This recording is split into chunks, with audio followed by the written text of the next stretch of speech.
If you're looking to buy a stacked NBA 2K account with max badges and more, visit sportstmb.com. He has been in the community for years and has hundreds of reviews.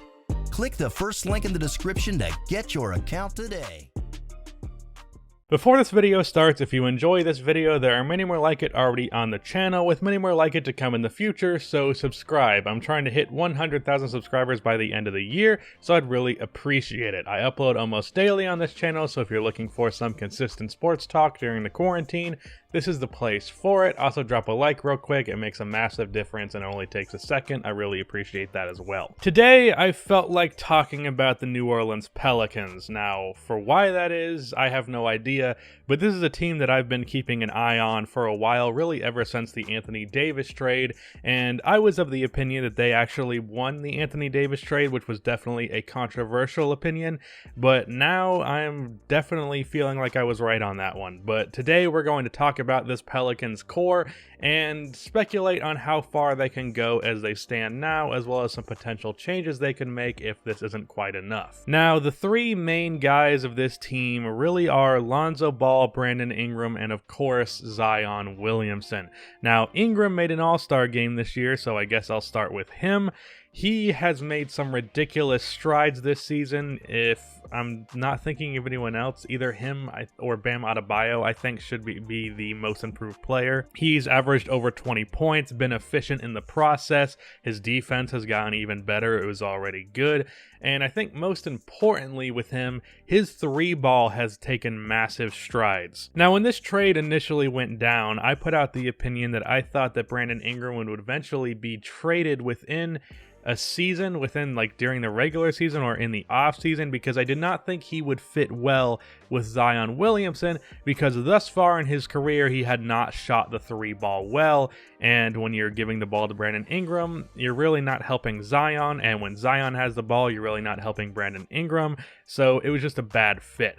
But Ingram has made massive strides as a three-point shooter, which means that now Brandon's pretty much a perfect fit next to Zion Williamson. This year, Ingram has shot over 6 three-pointers a game, shooting 39% from downtown, which is a tie for his career high, however, with way more attempts.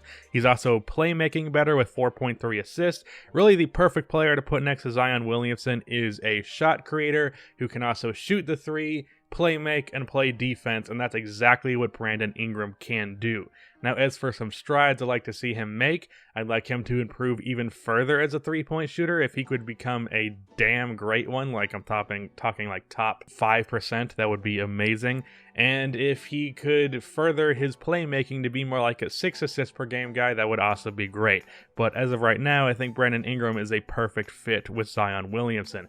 Lonzo Ball, another guy who I think is a perfect fit with Zion. Now, I also thought that Lonzo's ability to shoot being lacking previously would be a big hindrance, but I thought it'd be okay because of his ability to play make. That was obviously far superior to Brandon Ingram's ability to play make. However, Lonzo has taken that playmaking ability and also improved upon his three-point shot as well. Lonzo this season shot 6.5 three-pointers per game and shot 38% from downtown, which is also elite. And most importantly, only 82% of his threes were assisted, which is a high amount, but he is also someone who is taking a lot of threes off of the dribble, which was not something I would have expected him to ever be able to do and maintain the efficiency that he has. So his three-point shot getting better has been amazing as well. And really, it's the improvement of both of these guys shooting.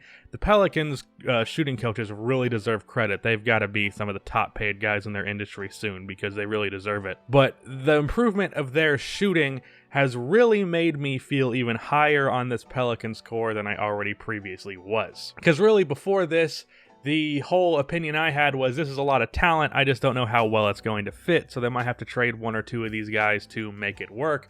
But now that both him and Brandon Ingram are shooting the three ball very well, there should be no issue here. There's no reason to believe that they will not fit well together.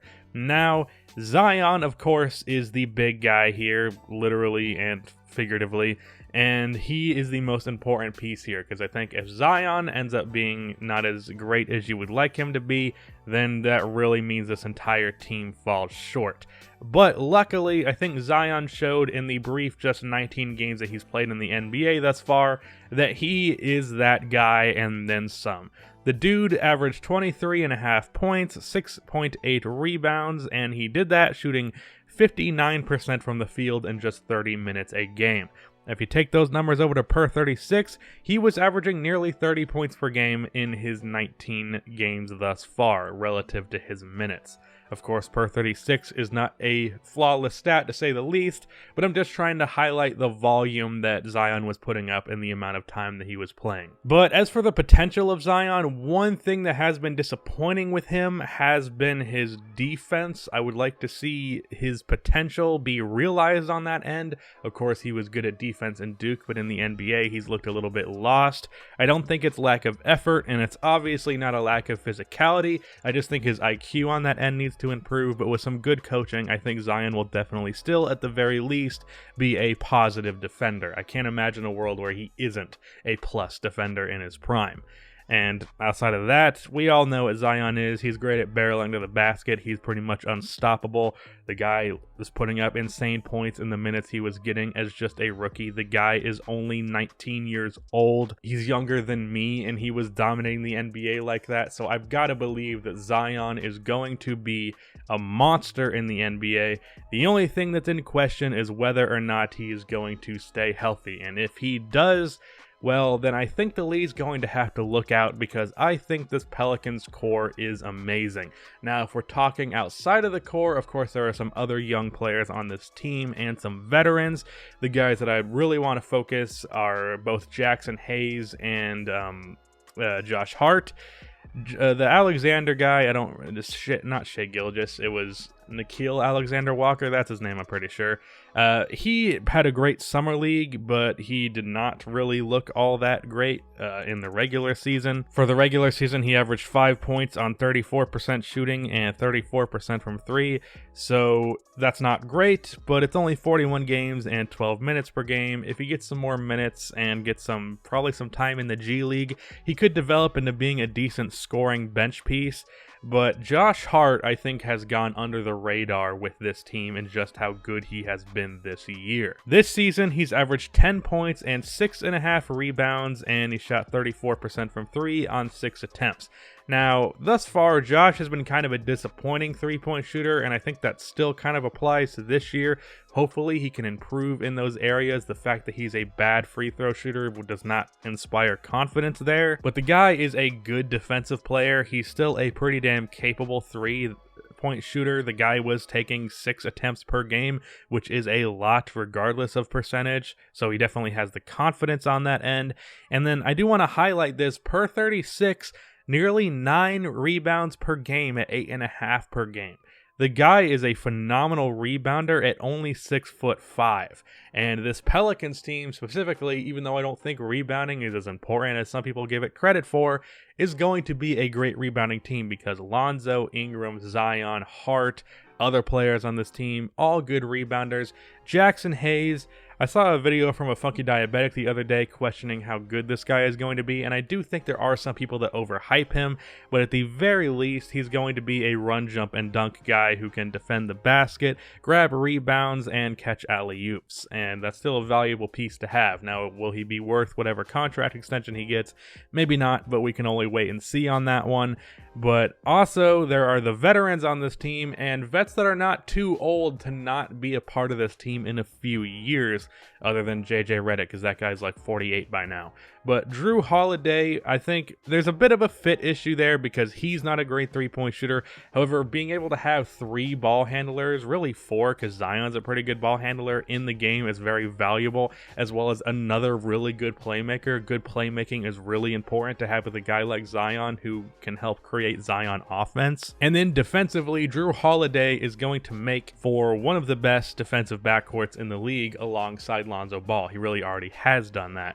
So Jrue Holiday, I think he's worth keeping. It'd be nice if he was a little bit better of a three-point shooter, but it's okay. Then Derek Favors, I would definitely re-sign this guy. I would rather see a three-point shooting center next to Zion, but those do not exactly grow on trees. So in the meantime, the guy averaging nearly a double-double on 62% shooting, playing really good defense, that's someone that I would hold on to, especially being that he's only doing that in 24 minutes of action. So Derek Favors, definitely worth re-signing. Jrue Holiday, a good fit. And then also, I don't know the details of why Darius Miller did not play this season, but he was playing good with the Pelicans previous, and I believe he isn't that old. He is only 28 or 29, so he should definitely be a good 3-and-D piece to hold on to. But in general, with this team, there's a lot of great defense here, and there's a lot of potential for some fantastic offense. Now, as for how good they can be next year, I am almost certain that by next year, they're going to be a playoff team. That is, if there's a next year. I can't say anything with certainty at this point. But the Pelicans have a very bright future, and I think they're going to be very good even by next season. I think they might even be able to make a conference finals if they play their cards right. Zion's healthy, and the coaching isn't too bad. Alvin Gentry is sometimes questionable as a coach, but I don't think he's horrible. But really what matters here is the projection of this team in the next few years. Is this a team that can be a championship team as it stands now? Well, I do think this team should add more shooting, because Brandon and Lonzo shooting the three pretty damn well is nice.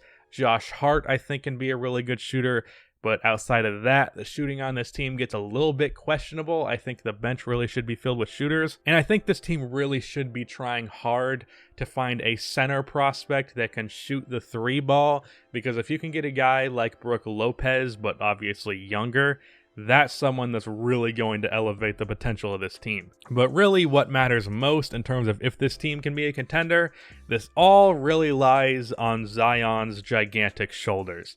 And I think as long as the health is not an issue, and that is unfortunately a pretty big if, I think this team wins a championship in the next few years. Just because I think this core is phenomenal. I think Brandon Ingram can be a superstar. I definitely think Zion can be. I think Lonzo can be a perennial all-star because he is just fantastic now. I think the issues he had with his rookie and sophomore seasons are pretty much gone. He's a good three-point shooter. He's still not great at creating his own offense, but he's elite at every other aspect of the game. And because of that, I have to say, I think this team is a contender within 2 to 3 seasons, 4 at the absolute most. All I have to say is, please God, Zion, do not get hurt, because I'm looking forward to seeing this Pelicans team dominate. But that's the end of this video. Please be sure to like and subscribe for more NBA content like this, and cue the outro music.